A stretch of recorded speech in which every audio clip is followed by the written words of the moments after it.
పరిపాలించాలని నేనైతే కోరుకుంటా ఉన్నా. ఆడలేక మధ్యలో ఓడన్నట్టు అధికారం ఇచ్చి పాలన చెయ్యమంటే ఇస్తామన్న పథకాలు ఇవ్వక పరిపాలన గాలికి వదిలేసి తన చేతకాని తనం బయటపడిన ప్రతిసారి చంద్రబాబు నాయుడు గారు జగన్మోహన్ రెడ్డి గారి మీద ఏదో ఒక విమర్శలు చేసి ఈ 100 రోజులు లాగించేశారు. విజయవాడ వరదల మీద ముందస్తు సమాచారం ఎందుకు ఇవ్వలేదని చంద్రబాబు గారిని అడిగితే బుడమేరుని జగన్మోహన్ రెడ్డి గారు పట్టించుకోలేదంటా ఉన్నారు. తల్లికి వందనం కింద ఇస్తానన్న డబ్బులు ఎందుకు ఇవ్వలేదంటే ప్రభుత్వం దగ్గర డబ్బులు లేవంటా ఉన్నారు. రైతు భరోసా డబ్బులు ఏవి అంటే అప్పులు ఎవరు ఇవ్వడం లేదంటున్నారు.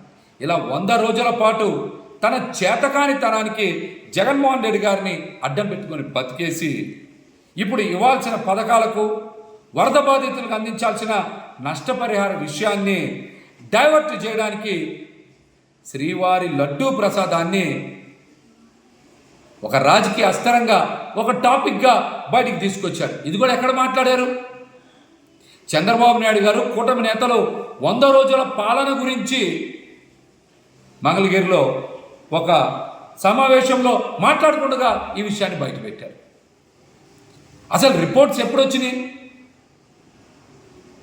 రిపోర్ట్స్ మీరు జూలై నెలలోనే ఎందుకు బయట పెట్టాలా? సెప్టెంబర్ నెలలో బయట పెట్టడం ఏంటి? ఇప్పటి వరకు రిపోర్ట్స్ని దాచిపెట్టడానికి కారణాలు ఏంటో కూడా చంద్రబాబు నాయుడు గారు రాష్ట్రంలోనే కాదు ప్రపంచంలో ఉండేటువంటి వెంకన్న స్వామి భక్తులకి సమాధానం చెప్పాలి.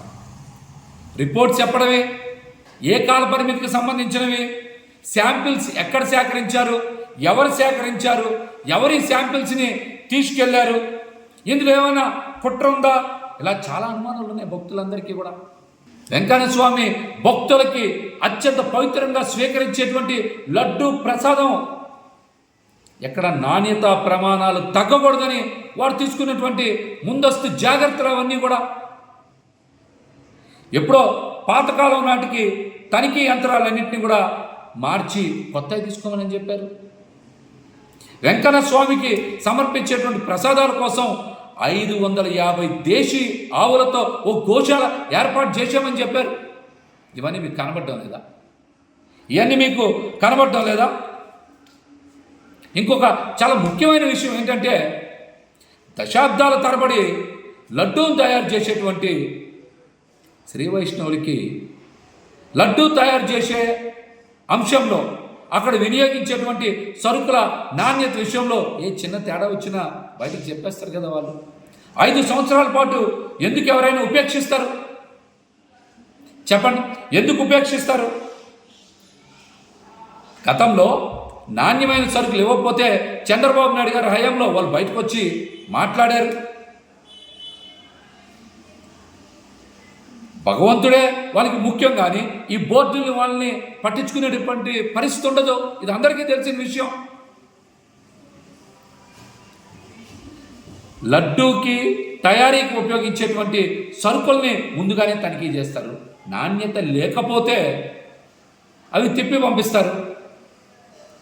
లడ్డూ తయారైన తర్వాత నాణ్యత ప్రమాణాలని మరి పరీక్షించేటువంటి అవకాశమే లేదు. అది శనగపిండి కావచ్చు, నెయ్యి కావచ్చు, మరి ఇతర సరుకులైనా కావచ్చు, అవన్నీ కూడా లడ్డూ తయారీకి ముందే నాణ్యత తనిఖీ చేసేటువంటి అవకాశం ఉంటుంది. కానీ లడ్డూ తయారు చేసిన తర్వాత నాణ్యత తనిఖీ చేసేటువంటి అవకాశం ఉండదు. మరి నాసి రకం సరుకులను ఉపయోగిస్తే ఇంతకాలం చంద్రబాబు నాయుడు గారు ఎందుకు ఈ విషయాన్ని బయటపెట్టాలా? దీనికి కూడా సమాధానం చెప్పాలి. 5 సంవత్సరాలు అక్కడేమి నాణ్యత లేనటువంటి సరుకులు రాలా? ఏ కాలానికి వచ్చినాయి, ఎప్పుడు వచ్చినాయి, ఏ ట్యాంకర్ వచ్చింది, ఏ సరుకుల్లో ఉన్నది చెప్పకుండా కోట్లాది మంది హిందూ భక్తుల మనోభావాలతో రాజకీయం చేస్తున్నటువంటి చంద్రబాబు నాయుడు గారికి, కూటమి ప్రభుత్వానికి వెంకన్న స్వామి భక్తులు సరైన సమయంలో సరైన రీతిలో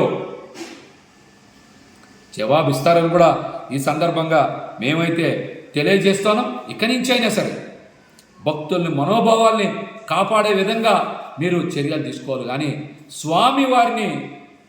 స్వామివారి ప్రసాదాన్ని రాజకీయ అస్త్రంగా ఉపయోగించుకుంటే దీన్ని ఎవ్వరు కూడా క్షమించరని కూడా ఈ సందర్భంగా కూటమి నాయకులకి తెలియజేస్తాం.